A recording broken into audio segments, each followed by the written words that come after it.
भगवत कृपा पात्र को कोई प्यार नहीं करता। आपको लगेगा कि ऐसा कैसे, क्योंकि कृपा उसको कहीं फंसने नहीं देती, हर जगह से हटाकर और प्रभु के सन्मुख कर देती है। हमारा दुर्भाग्य है जो हमें लगता है कि हमें कोई प्यार करता है, प्रभु के सिवा कोई हमें प्यार करता है। अगर ऐसा लगता है तो हमारा दुर्भाग्य है। अगर कोई कर रहा है तो मेरे प्रभु ही इस रूप में कर रहे हैं, ये बात तो समझ में आती है। प्रभु से विमुख होकर कोई हमें प्यार कर रहा है, ये तो बहुत बड़ा माया का फसाव हो गया, भ्रम हो गया। पर कृपा पात्र को ये भ्रम भी नहीं होने दिया जाता, दिखाई देता है इस जगत। सच्ची मानिए, हृदय की ऐसी स्थिति होती है, नहीं होता कहीं कोई ठौर ठिकाना हो, चाहे भी तो नहीं होता। उसका तो स्वभाव जन्म जन्मांतर से पड़ा रहा है ना, ममता आसक्ति करना। कोई एक बार प्रेम से बोल दे तो उसका मन कहने लगता है ये मेरा है, ये मुझे चाहता है, ये मुझे मेरा अपना है। प्रभु से विमुख करने वाली जो अपनापन की वृत्ति है, प्रभु की कृपा पात्रों के हृदय में वो उदय ही नहीं होने दी जाती। तब ये भरोसा जागृत होता है कि अब क्या गति क्या दुर्गति, में किसी लायक ही नहीं हूं कि मैं कोई दावा पेश करूं प्रभु से, मैं बड़ा व्रत नियम, मैं बड़ा जपी तपी, प्रभु आप मेरा कल्याण कर दे या मुझे परम पद। वो हृदय में देखता है किसी तो बस अब उठा भरोसा, अब तो बस लाडली जू श्यामा जू आप करुणा समुद्र आप देख लीजिए। बस हृदय से जो शरणागति प्रकट होती है, सब ज्ञान सब दिव्यताएं इसी से प्रकट हो जाती है। बहुत ही आसक्ति शरीर में सूक्ष्म होती है, कहने की बात अलग होती है, मैं शरीर नहीं हूं। शरीर से परम पद प्राप्त करने की भावना भी बड़ी सुदृढ़ होती है। ये हम साधकों की बात कह रहे हैं, विषयी पुरुषों की तो बात ही नहीं, वो तो जानते, हम उनकी बात कर रहे हैं जो दौड़ रहे हैं, जो पड़े हुए हैं गिरे, उनकी तो बात नहीं। वो तो जब खड़े होंगे तब उनकी समझ में आएगी बात, अभी तो पड़े हैं विषयों में। जैसे स्वप्न में कोई बड़बड़ा रहा हो तो उसकी बात नहीं समझी जाती, ऐसे विषयी पुरुषों की बात सुनने लायक नहीं है। जो दौड़ रहे हैं सतमार्ग में, तो किससे दौड़ रहे हैं? शरीर से, मन से, स्वभाव से। ये तीनों है कौन? माया रचित है ना। बड़ी सूक्ष्मता होती है। हम इन्हीं तीनों से माया मुक्त होना चाहते हैं, इन्हीं तीनों को पकड़ के सूक्ष्मता से देख लो आप। तर्क की कोई बात नहीं इसमें। अगर हम परमार्थ पे चल रहे हैं तो इन्हीं तीनों का आश्रय होता है। अंदर से देखना, यहां की बात कह रहा हूं, छाती की बात।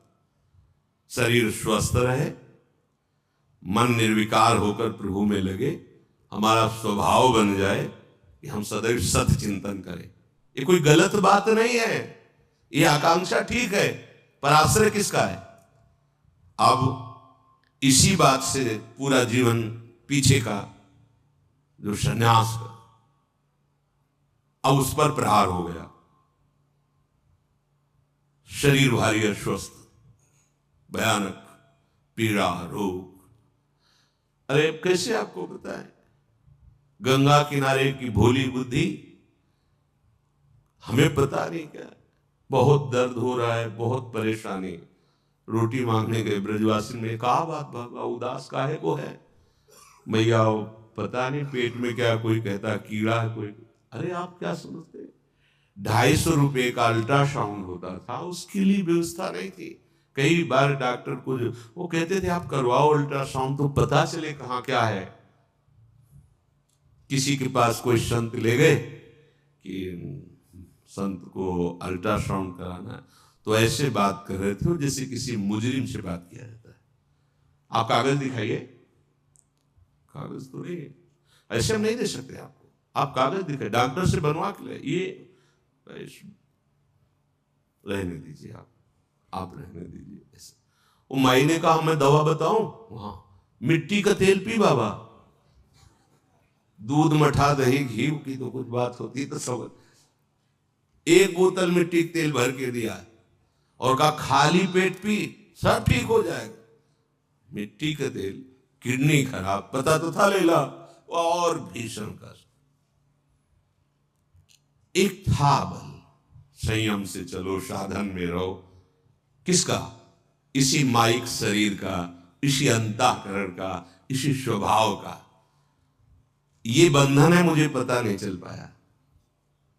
बड़ी सूक्ष्म विषय, अगर उपासक हो तो हमारी बात समझोगे। साधन चल रहा है, भगवत मार्ग में चल रहे, आश्रमों पे बैठ, पूर्वाभ्यास, सब साधन बिल्कुल ठीक। तो सुख किसका मिल रहा है? साधन का। भरोसा किसका है? जिससे साधन बन रहा है। किससे? शरीर से, अंतःकरण से, स्वभाव से। आश्रय किसका है? साधन। साधन से वो परम पद मिलेगा। समझ में? बिल्कुल यही था, यही था। जितेंद्रिय ऐसे ऐसे ऐसे। अब मारा तीर जो हमने आश्रय लिया था, अब हो गया। जब पता चला किडनी फेल, क्या होता है? मर जाता है आदमी। बिल्कुल पता नहीं किडनी कौन सा अंग, हमें क्या पता, मर जाता है। कब? कभी भी। अच्छा, अब लगा कि ये भी गया। जिसके भरोसे से साधन चल रहा, वो शरीर गया। अब मन शरीर के, अब इस समय ये पाठ, इस समय ये आचरण, इस समय याद। अभी ठिकाना जिसे परमानंद कहते हैं, वो केवल केवल इनके त्याग से उत्पन्न होता है। ये बात नहीं समझ में आई थी? त्याग तो है ही है ना बाबा जी मेरा, लेकिन आश्रय इसी शरीर के साधन से, इसी अंतःकरण के संकल्प विकल्प वृत्तियों से, इसी स्वभाव से उस परम पद की, कहीं कोई बीच में नहीं है। और इसी पे बाण चल गया। अब उदय हो रही है जो जीवन की परम लाभ वृत्ति। अब तो साधन नहीं बनेगा।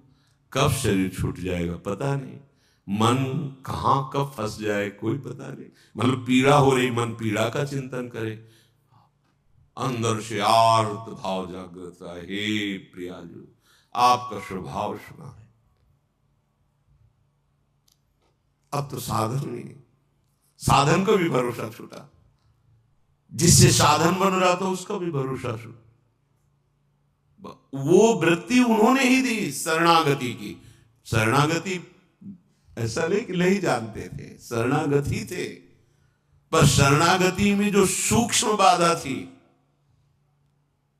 आचार्य वचनों से, दूरादपाश्च स्वजनान् सुखमर्थ कोटिम, फिर सर्वेषु साधन वरेषु चिरम निराशा, ये समझ में नहीं आया था। परमानंद की प्राप्ति की आशा साधन से थी। सर्वेषु साधन वरेषु चिरम निराशा, ये नहीं, ये कैसे? साधन से निराश हो गए तो फिर हमारा परमार्थ क्या? ये बड़ी ऊंची बात है। सर्वेषु साधन वरेषु चिरम निराशा। जब साधन के यंत्र ही ठीक नहीं रह गए तो क्या साधन? लगा कि धाम का आश्रय, धाम का जो शरणागति, अभी कोई रंग नहीं चढ़ा, एकदम हृदय में आर्त भाव, ओ बस राधा राधा। अब तो वो वृत्ति देने वाली छूट गया आश्रय। किसका? साधन और साधन के यंत्रों का। अब एक केवल भरोसा रहा साध्य का, एक भरोसा रहा साध्य का। बस आप और आपकी कृपा। अब निकलने लगे वचन कि मेरे साधन भी प्रिया जो, मेरे साध्य भी प्रिया जो। ये हम कभी नहीं सोच पाते, कभी नहीं समझ पाते, कभी नहीं हो पाता। ये कभी नहीं हो पाता। ये उन्हीं के विधान से हुआ, क्योंकि स्वभाव अपना, साधन अपना। तो ये जो आचार्य चरण बोले सर्वेषु साधन वरेषु चिरम निराशा, ये बात कभी नहीं आती। ये उनकी कृपा से जब ये बात आई तो फिर बात की बात प्रकाशित हो, उन्हीं की कृपा। बस अब नरक स्वर्ग अपवर्ग आस नहीं त्रास, न जीने की आस, न मरने की आस, न गति न दुर्गति, कोई प्रश्न नहीं, कोई समाधान चाहने की इच्छा नहीं। हो गया। इसे कहते हैं आश्रय। ये जो चर्चा की ना, ये छाती की चर्चा इसीलिए हृदय की कि आप प्रमाण सहित समझ जाएंगे। अगर इसे सत्संग में आप हृदय से समझ जाओ तो प्रतिकूलता की जरूरत नहीं। पर क्या होता है कि सुन के समझना थोड़ा मुश्किल पड़ता है और परिस्थिति समझा देती है। अब बस एक ही भरोसा विचार कि हे हरि जैसे तैसो मैं तेरो, बस अब देख लो। बोले इसीलिए तो ये सब किया था कि तुम केवल मेरे हो जा। ये बात हमसे नहीं बनी, सच्ची कह, मतलब अब शब्द नहीं है, साधन साधन, बस सारी दृष्टि साधन पर, सारी दृष्टि साधन पर। साधन से साध्य मिलता है, सिद्धांत है। ये बात समझ में नहीं आई थी कि साध्य ही साधन रूप से अवतरित होता है, साध्य ही दिव्य साधन रूप से। वो साधन पढ़ने लिखने से नहीं आता, वो उनकी शरणागति से उदय होता है। हम समझ रहे हम शरणागत तो बहुत समय से हैं, पर शरीर के शरण में थे, अंतःकरण के शरण में थे, स्वभाव के शरण में थे, जो माया रचित हैं। तभी तो ना भाई शरीर स्वस्थ रहेगा, धर्म बनेगा, साधना बनेगी। शरीर गया क्या रह गया? अगर शरीर अस्वस्थ है तो हम भगवत प्राप्ति की योग्य नहीं है क्या? हमारा मन हमारा साथ नहीं दे रहा तो हम भगवत प्राप्ति की योग्य नहीं है।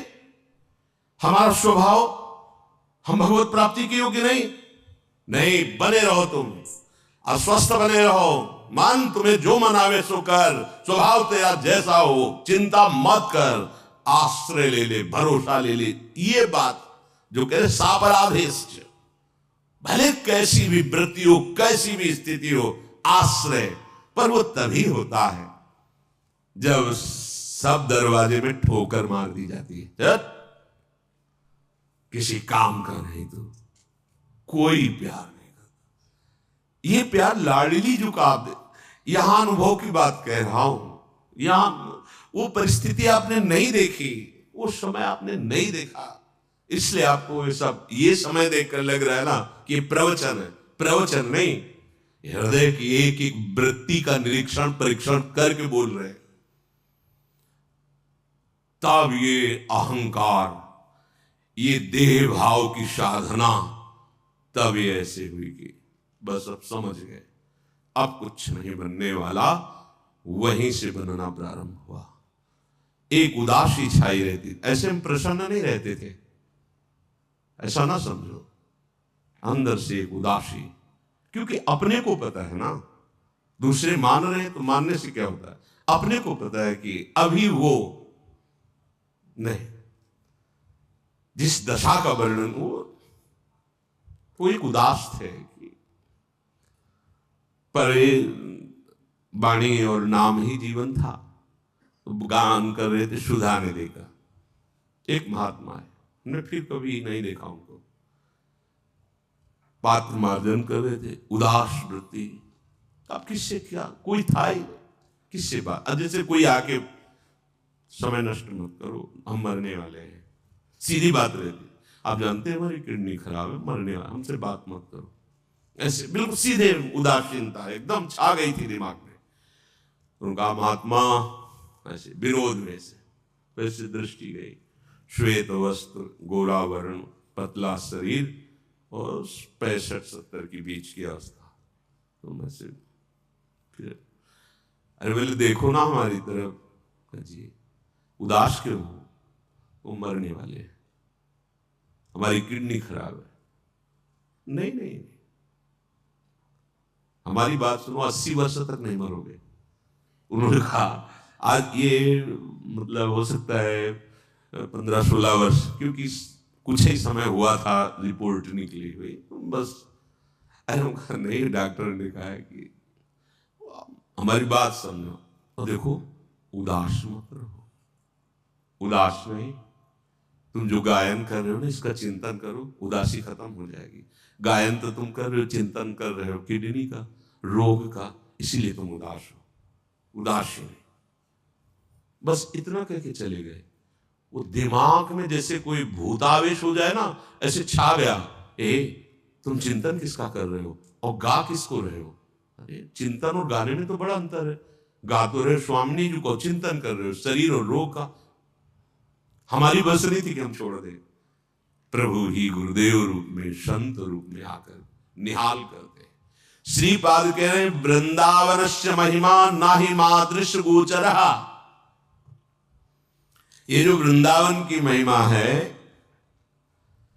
ये चाहे जितनी आप साधना कर ले, ये गोचर होने वाली नहीं। इसीलिए सर्वेषु साधन, हम ये नहीं कह रहे कि भजन साधन, बस समझना महापुरुषों के जो वचन है वहां तक हमारी पहुंच नहीं होती अज्ञान के कारण। बोले अब तो साधन में कोई श्रद्धा नहीं रहेगी, क्योंकि आपने बता दिया था ना कि सर्वेषु साधन वरिष्ठ निराशा, और जोर का साधन होता है पर अंदर से होता है, भरोसा शरीर का नहीं रहता है। श्रीमद वृंदावन शिव प्रभावोयम महाभूता, ये कहीं नहीं हम समझ पाते, जीवन भर नहीं समझ पाते। सच्ची बात कह रहे हैं, ये कभी नहीं समझ पाते जो वृंदावन ने मुझे समझाया, जो समझ दी, जो वृंदावन ने समझ दी, वो कभी नहीं आ पाता, कभी नहीं आ पाता। क्योंकि बड़ी सूक्ष्मता से उसका निरीक्षण करने पर पता चला कि जिसे हम समझ रहे थे कि मुक्त अवस्था है, जैसे हम समझ गए थे कि हम निष्काम हो गए, पर जब इस भूमि पर पढ़ाई शुरू हुई वृंदावन के स्कूल में, तब पता चला कि ककहरा नहीं आता, निष्कामता किसे कहते हैं, निष्कामता किसे कहते हैं, ककहरा नहीं आता। वहां की निष्कामता, यहां का अभी प्रारंभिक स्कूल समझो, जहां शास्त्र कहता है वासुदेवा सर्वमित सम आत्मा सुदुर्लभा, वो यहां की प्रथम भूमिका पे रख दिया गया शांतरस। शांतरस सबसे ऊंचाई पर महाप्रेम, प्यारी जो प्यारे जो का, हमारी पहुंच कहां से हो सकती थी?